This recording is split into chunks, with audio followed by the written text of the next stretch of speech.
If you have found your way here, it is likely because you feel the heat of a fire licking at your heels.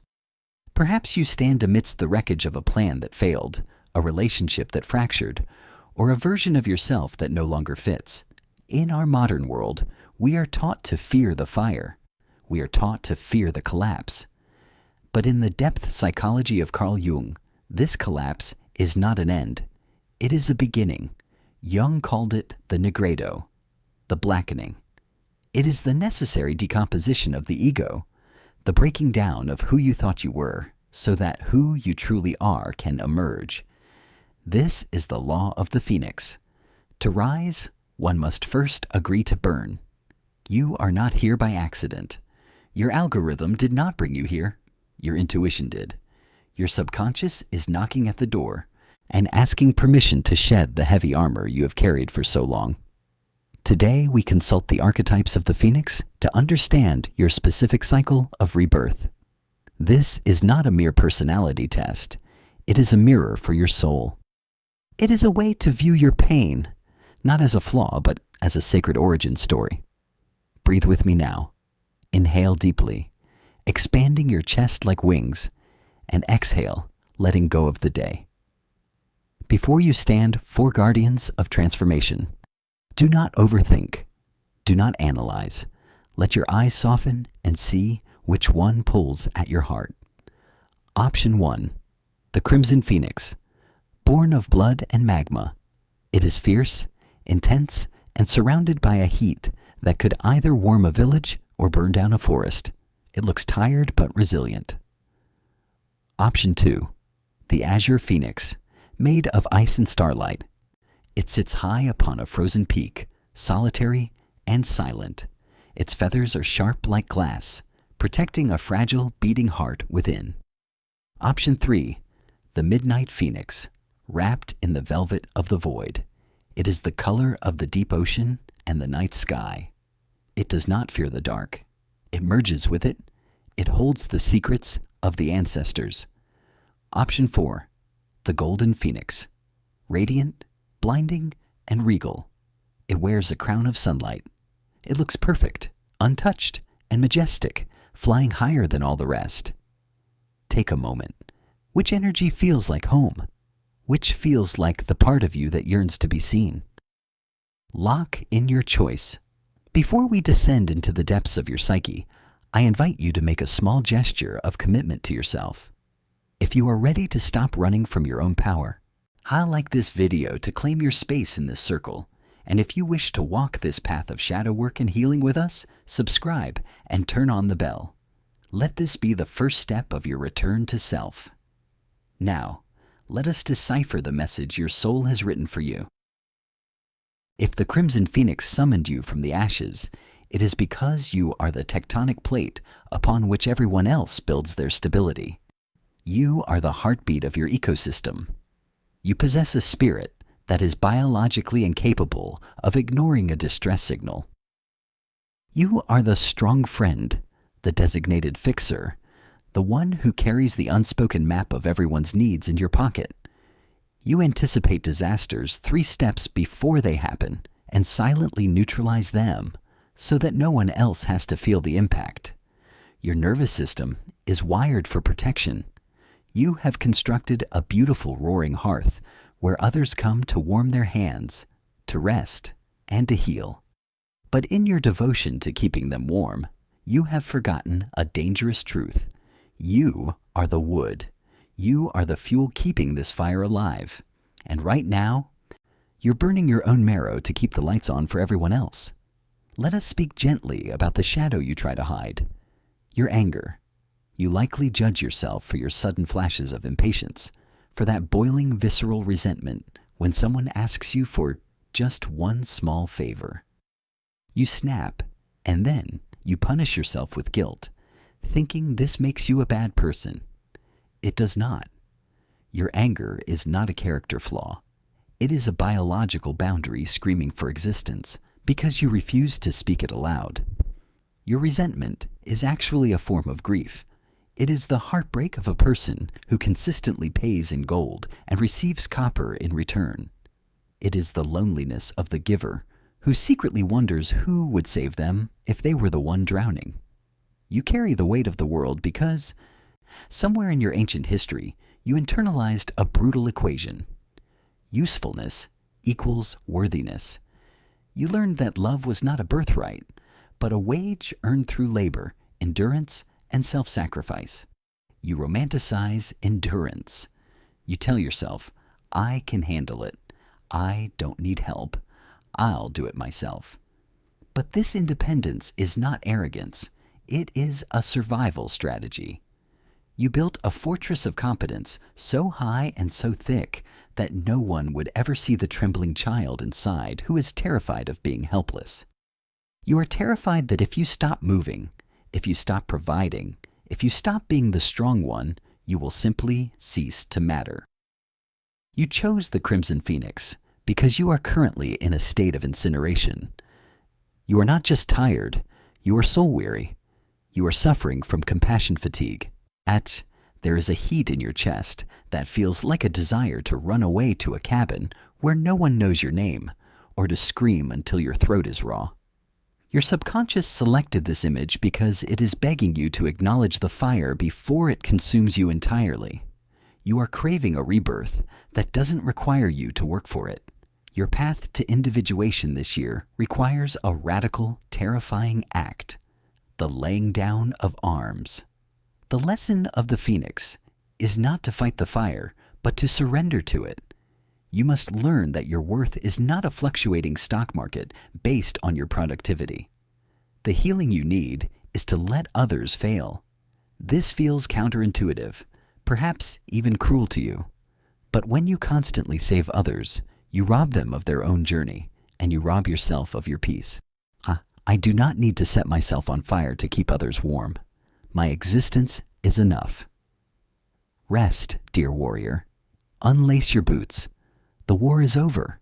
The only person you need to save now is yourself.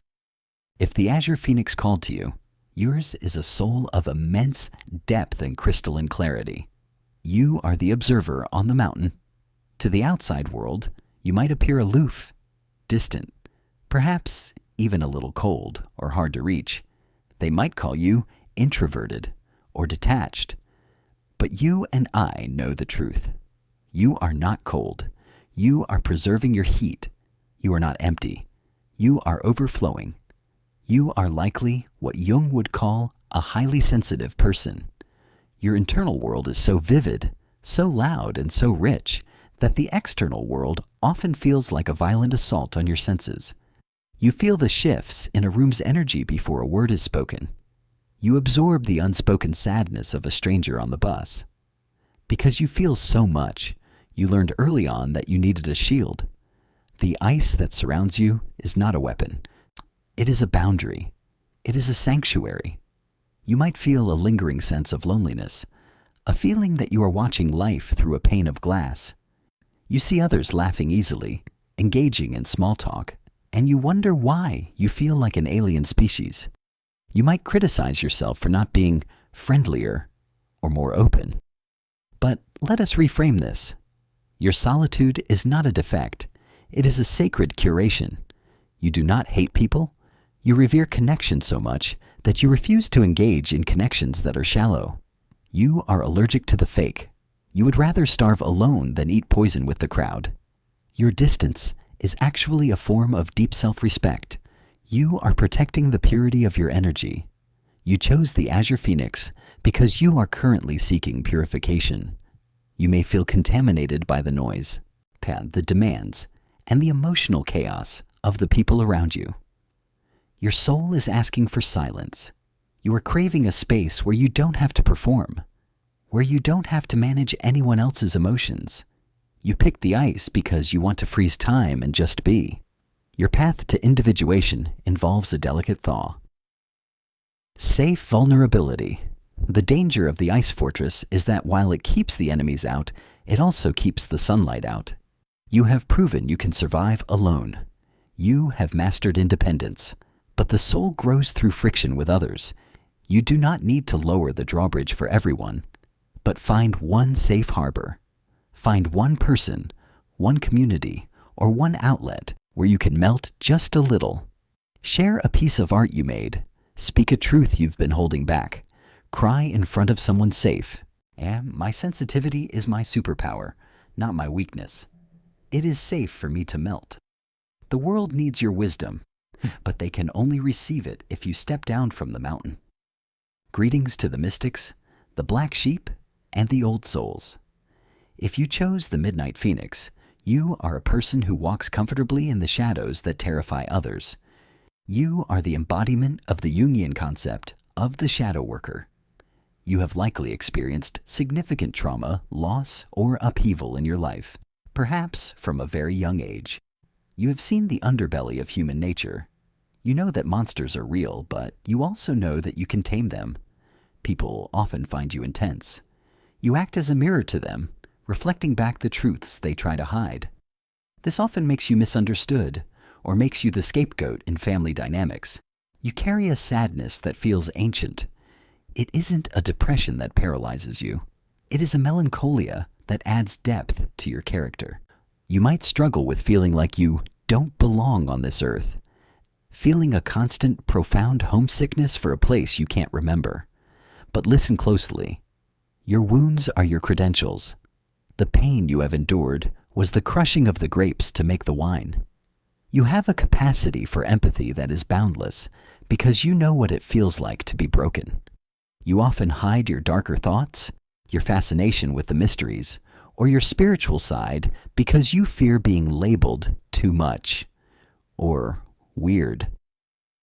You carry the burden of secrets, your own and others. You chose the Midnight Phoenix because you are in a phase of metamorphosis.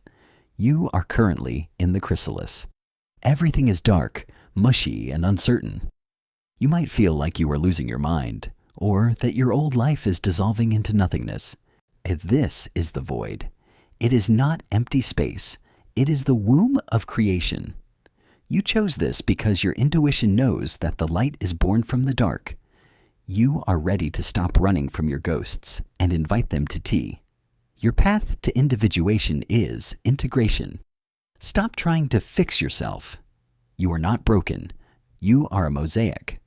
The parts of you that are jealous, possessive, angry, or fearful, integrate them. Give them a seat at the table. They are the source of your creativity. Your purpose is to transmute lead into gold. You are here to tell the stories that no one else dares to whisper. Write, create, speak. Your darkness is beautiful art waiting to be born. I am the night sky that holds the stars. My darkness is the soil for my rebirth. You are not haunted. You are gifted. To choose the Golden Phoenix is to admit a secret, burning desire for greatness. You are the high achiever, the perfectionist, the architect of a life that looks seamless from the outside. You possess a natural, commanding air of authority. In Jungian psychology, you identify strongly with the persona, the mask we curate for society. But for you, the mask has become so exquisite, so gold-plated, that it has begun to fuse with your skin. You are likely the person everyone else envies, the one who seems to have the code to life all figured out.